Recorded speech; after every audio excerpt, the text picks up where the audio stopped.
The national duels are set to return, and based on what Cael Sanderson recently said, it doesn't sound like Penn State would be in them.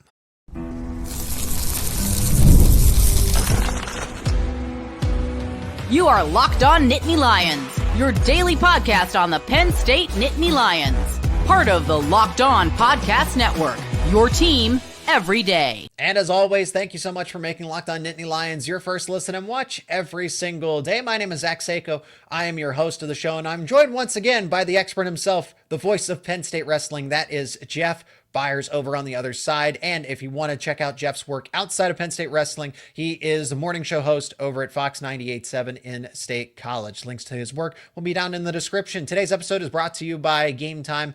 Download the Game Time app, create an account, and use promo code LOCKEDONCollege for $20 off your first purchase.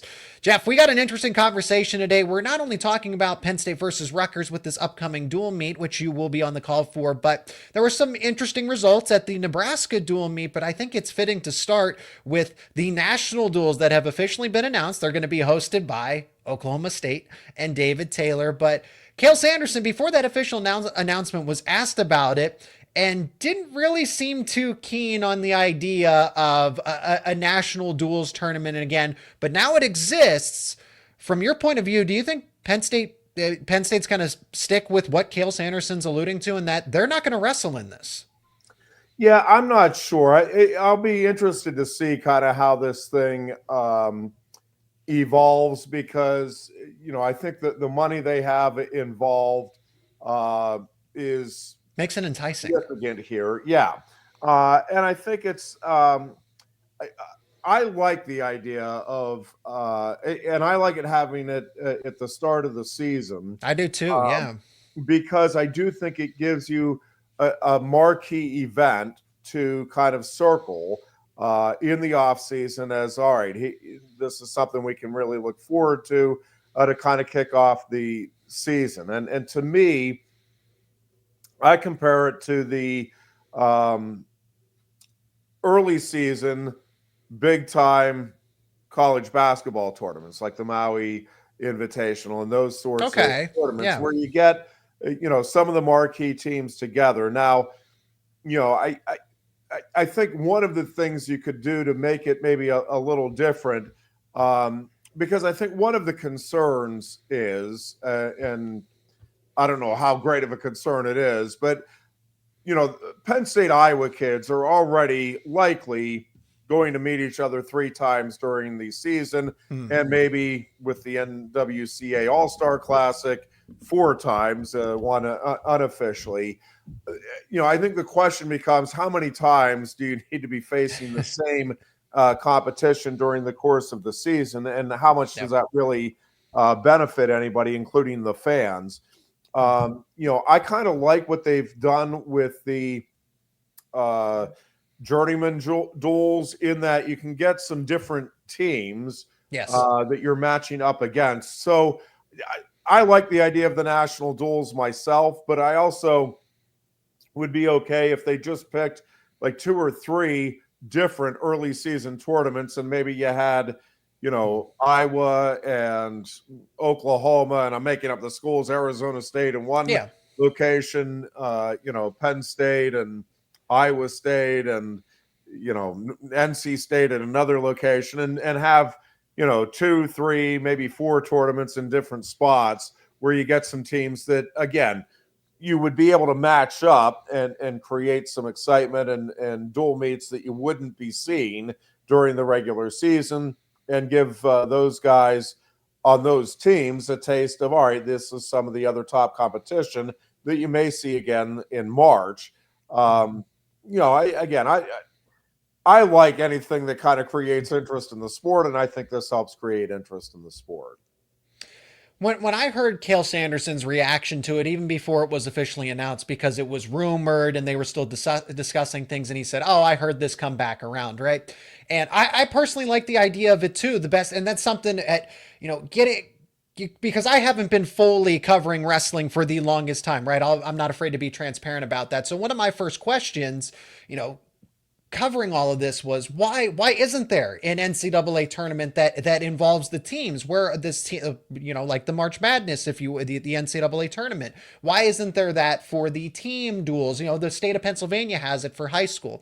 I'm not saying how it needs to logistically align, but I like the idea of seeing the best of the best teams go up against one another. And we know that I'm pretty confident that Penn State would win that.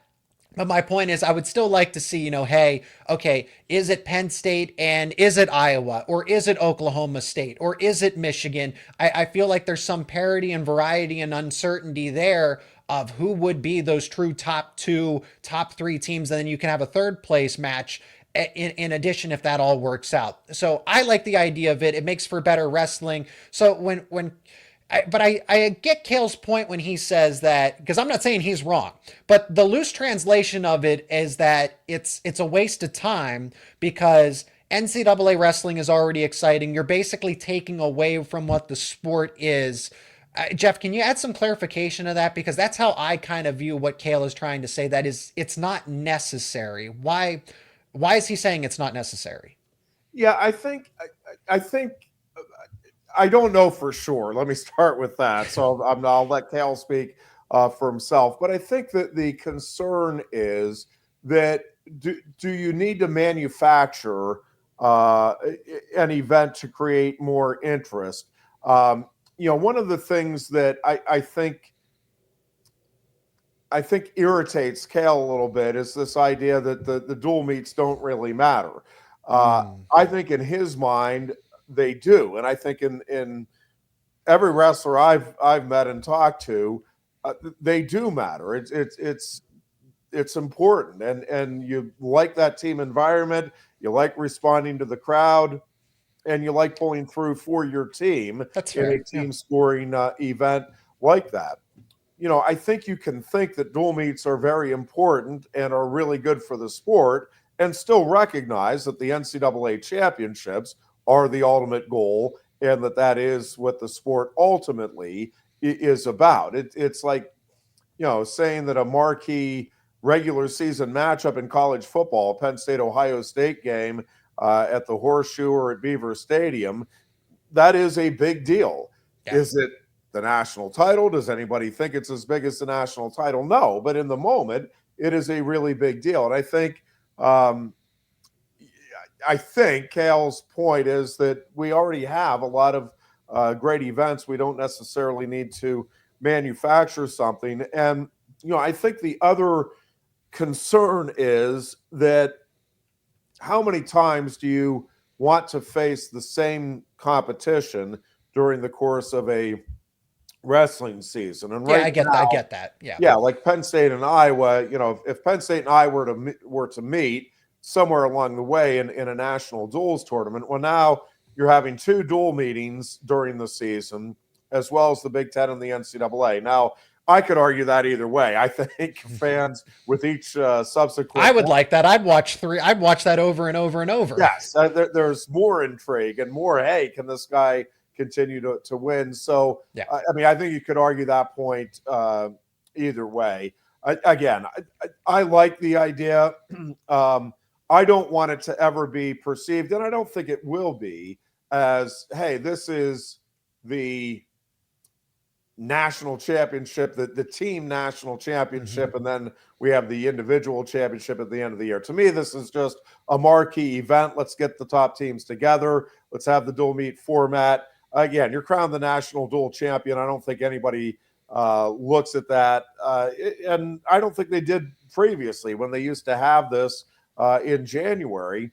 It was a great event. It was a marquee event, but nobody thought, all right, well, you're the national dual champion, therefore you're the real team champion. It's still about what happens at the NCAA championships as far as who ultimately is the champion of our sport.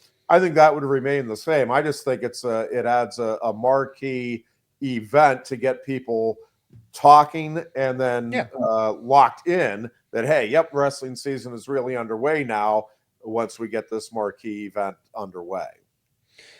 And that's how I look at it too. They're their own individual standings, right? You have a measure of who is, in a tournament setting of the team duels. And then you have the regular season. Who can withstand the grind, the grueling of a long schedule and going up against school after school after school over the course of months. And then you crown a champion that way as the number one ranked team. You go undefeated. You're undefeated in the Big Ten standings, going up against your conference opponents. And then you have the individual tournaments, the Big Ten, and then you do the team scoring, right? All those things. So Penn State can accomplish more than just one accolade. So I'm not trying to say that Coach Sanderson is wrong. That's not what I'm trying to imply here.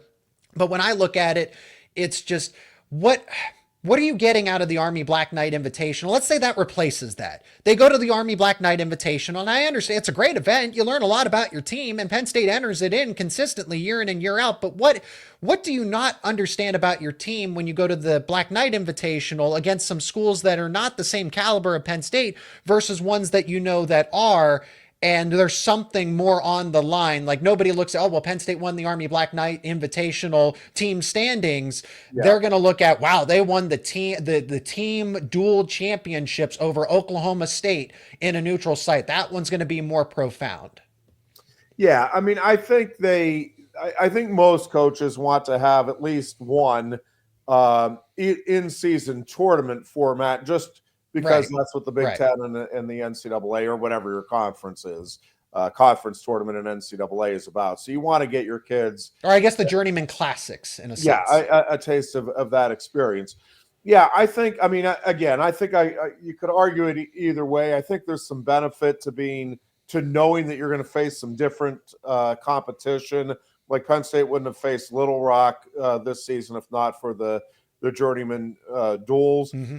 So I think there is some benefit to scheduling an event like that where you know 2 or 3 teams that you're going to get onto the schedule that you might not otherwise face. And especially for a program like Penn State, where, just about everybody would like to get Penn State on the schedule, especially if they can do it at their place, because it's obviously going to be a tremendous draw, but also good experience for your kids to get a chance to wrestle the Penn State program. And again, I'm overusing the word concern, but the issue potentially is that you could be facing, if they just do it by seedings for the national duels, which I'm assuming they would, preseason rankings or whatever, you might be facing, potentially you could be facing 3 or 4 teams that you're already facing later in the season. You're not getting any new experience out of it. Now, I think they can probably tinker with that a little bit. Do pool play, kind of like Olympic soccer. Right. Get some matchups that would make it worthwhile for the coaches, for the top programs to, hey, we'd like to see, Northern Iowa because at least give us them on our side of the bracket, or like a Penn State, Oklahoma State would be obviously a fascinating matchup. So I think, to me, you could set it up where, we're going to try to get you, at least a couple of meets that you wouldn't otherwise be seeing throughout the course of the season. And again, I think getting a marquee event at the start of the season in any sport is not a bad thing.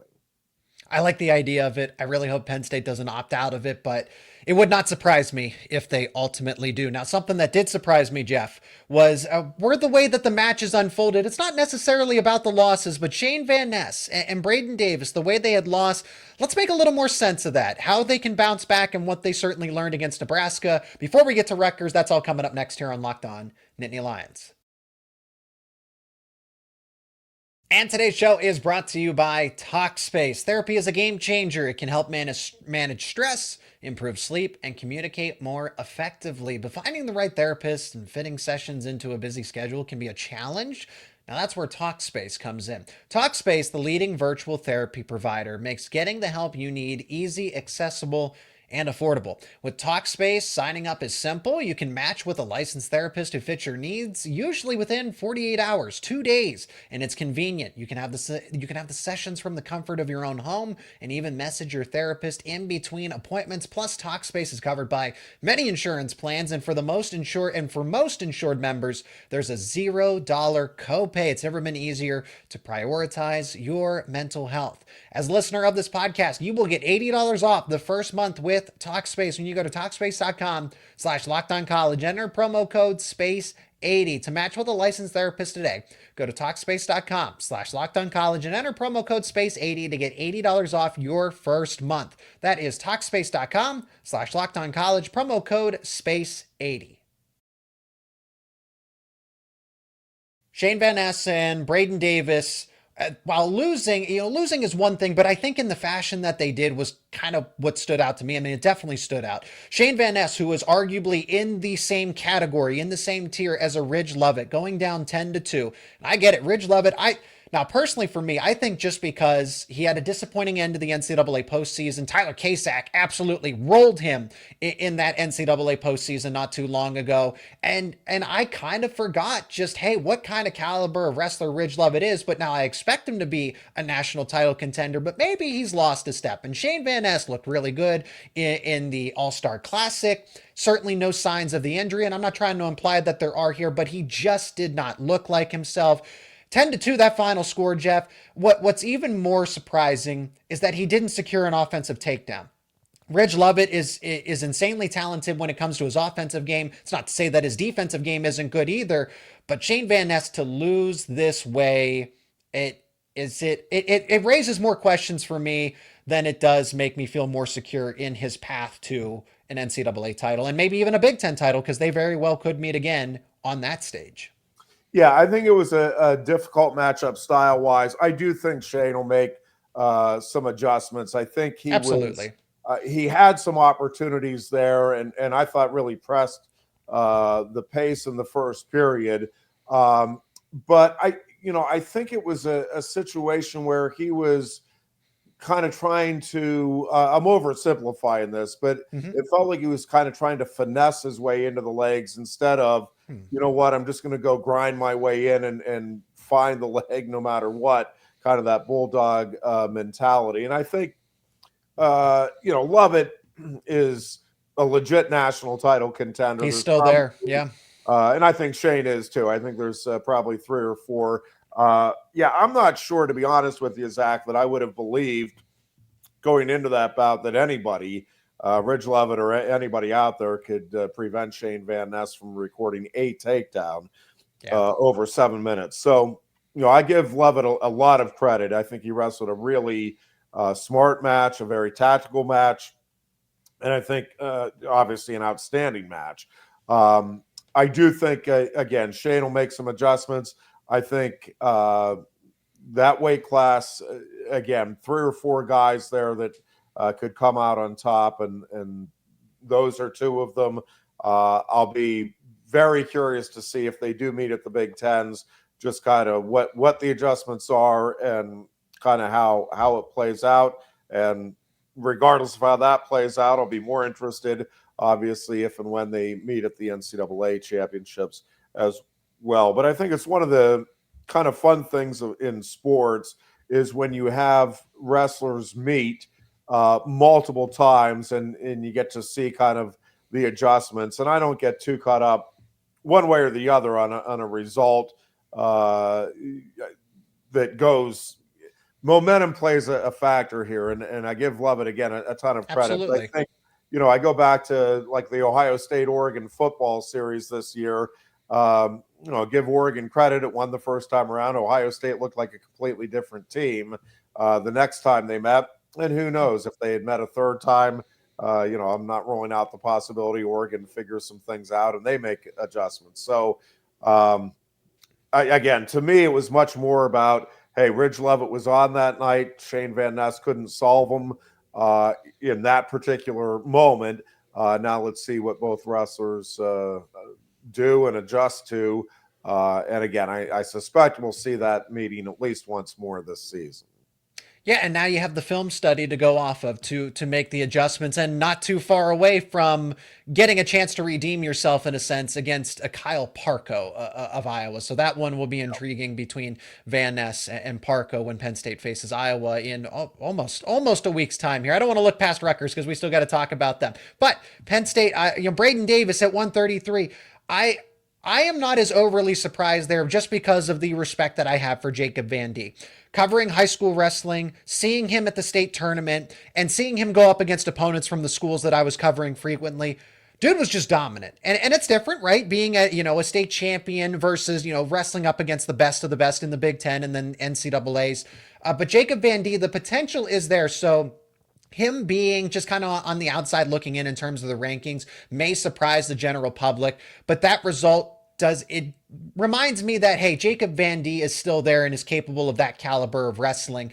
But the one against Braeden Davis, I'm not as too concerned. I just felt like Davis missed some of those opportunities. Whereas I look at, Shane Van Ness didn't have the offensive takedown, and against Ridge Lovett, Ridge Lovett just had an answer for everything, every one of SVN's attacks. Whereas Braeden Davis was still able to get his against Jacob Van D and wasn't able to finish others, and then had to wrestle outside of his comfort zone because he went for those big throws, missed, and then Van D caught him. So it felt a little more coincidental, if you will, for Braeden Davis's match. Yeah, and I think got caught a couple of times in the same situation, same position. And again, I think adjustments will be made.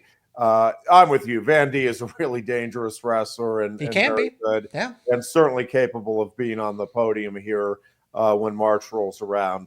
Again, Van D wrestled a terrific match, and I do think sometimes it's okay to just tip your cap. Hey, you got the better of me today. Right. Let's see what happens if and when we meet again. I think Braeden Davis is just fine. I don't think there's significant adjustments that he needs to make, or that the season is falling apart or anything. I think, again, Van D wrestled a terrific match. I think there's a couple of technical things that Braeden will learn from wrestling that match and adjust to. But in both cases, again, you're going to have, when you're wrestling the caliber of competition Penn State is, you're going to get your lumps here and there along the way, no matter how good you are.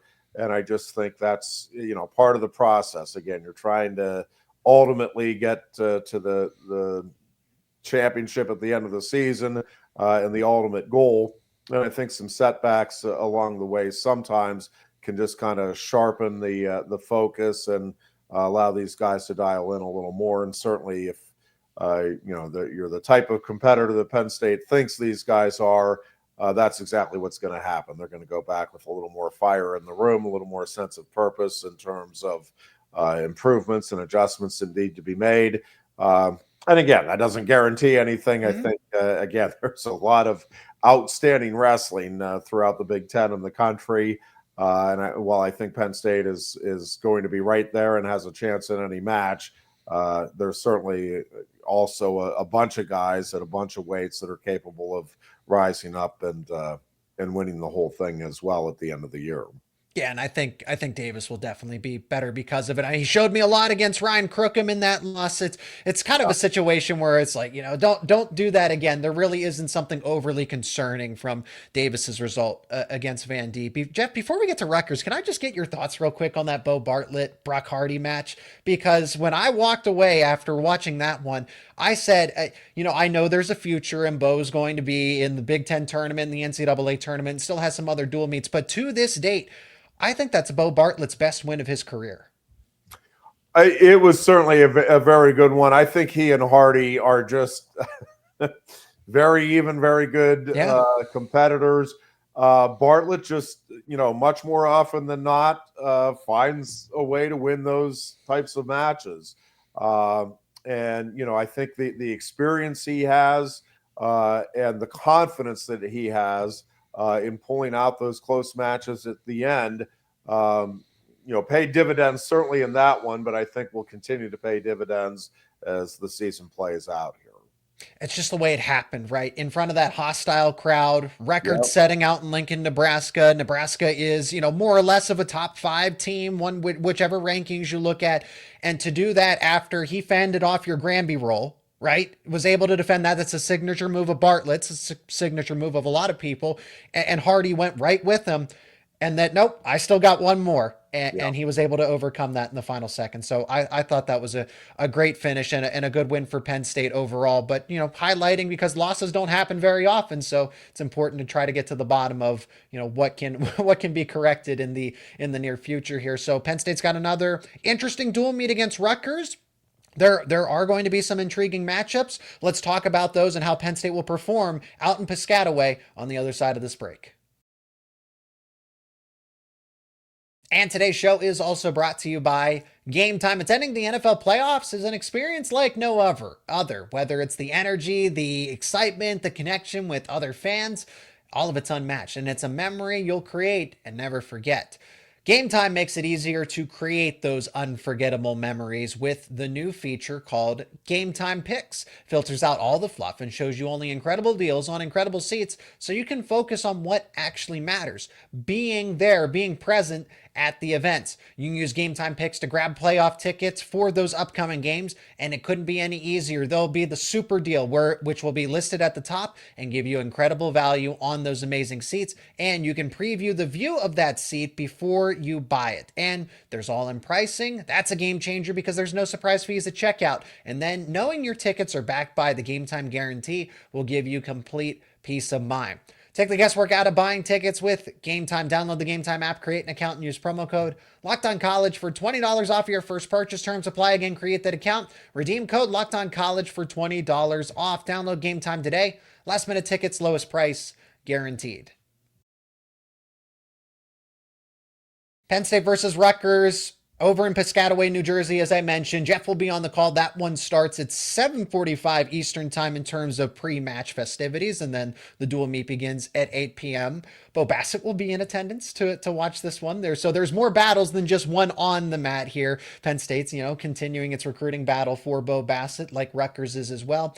But any of the matchups that are going to go down for Penn State and Rutgers, at least the ones with the most intrigue, are going to be at the lower weights. And I actually got to talk to the play-by-play voice for Big Ten Plus when covering Rutgers, and Nick Costco, great guy, and grateful for the time and giving that perspective. And it's, they understand that, yes, it's going to be really difficult, or at least he understands that Rutgers doesn't have the greatest shot to win the overall dual meet, but there are some contested weights at, going from at least what they believe, 125, 133, 141. So at least the start of the match should be interesting for the Scarlet Knights. Yeah, I think for sure. I think, another really good test for Luke Lillidahl.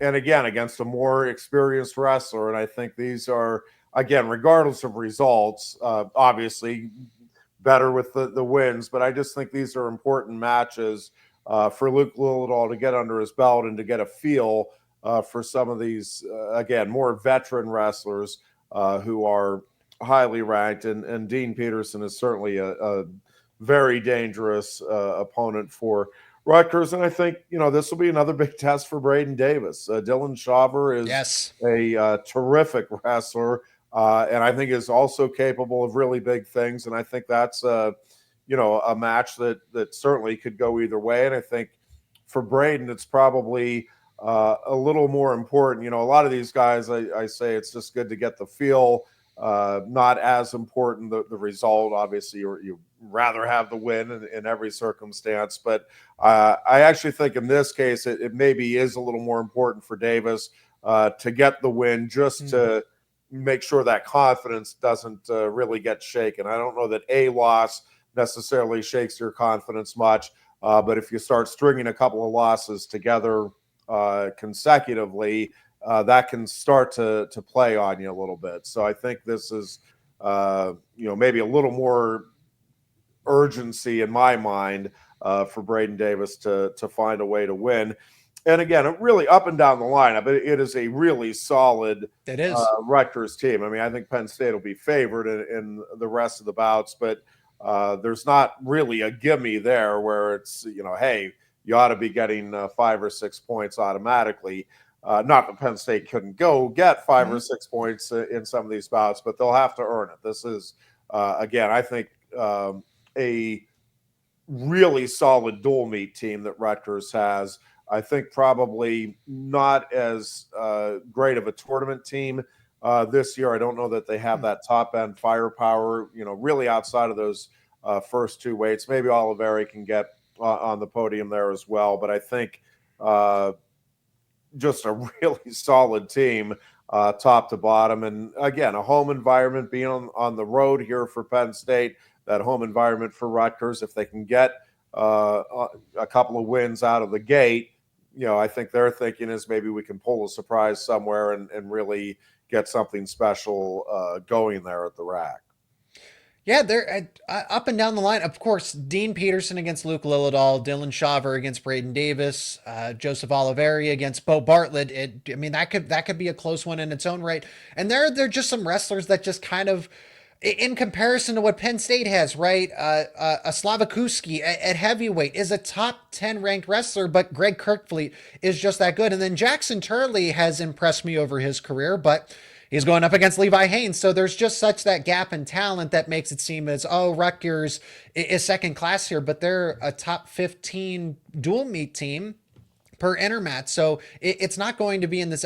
Penn State is going to get bonus points here and there, of course, based on certain matchups. But, I think the measure is, is Penn State able to win at least 8? That's kind of the expectation. Best case scenario, a shutout is on the table. It's not, Luke Lillidahl is favored at 125. I would favor Braeden Davis against Dylan Shaver as well. And then the rest of the lineup that is status quo, unless Penn State's going to make any changes there. But when you have a group that's just about everybody's ranked top 5 in the country except for 2 people, and then subjectively, I would say Luke Lillidahl is a top 5 wrestler despite what the intermat rankings say.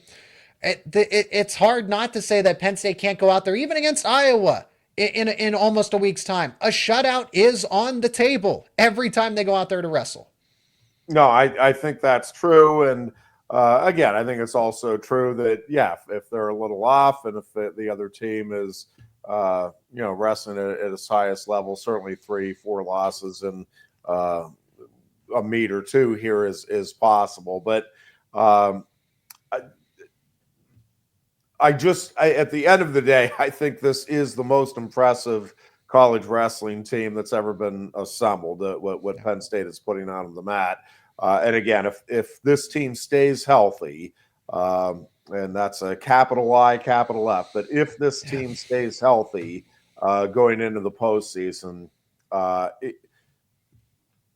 it is virtually impossible for me to imagine how anybody can knock them off. And I think it's more about pursuing history again and what all this team can accomplish that maybe hasn't been accomplished before in the sport. Thank you so much to each and every one of you for checking out this episode of Locked On Nittany Lions. That's going to do it for us here. He is Jeff Byers, the voice of Penn State Wrestling. He will be covering the dual meet, providing play-by-play for it, beginning at 8 p.m., pre-match show at 7:45. And of course, all of the links to Jeff's work outside of Penn State Wrestling will be down in the description. Jeff, thanks so much for the time, and safe travels again with back-to-back road trips for the Nittany Lions. Thanks, Zach. I appreciate it. And again, thank you so much for making Locked On Nittany Lions your first listen and watch every single day. For your second listen and watch, check out Locked On Big Ten with host Craig Shayne. Craig puts the Big Ten first when other people overlook it, and it certainly was the case for the college football playoff. For the greatest insight into a conference, check out Locked On Big Ten. It's available on YouTube and wherever you get your podcasts, and it is part of the Locked On Podcast Network, your team every day.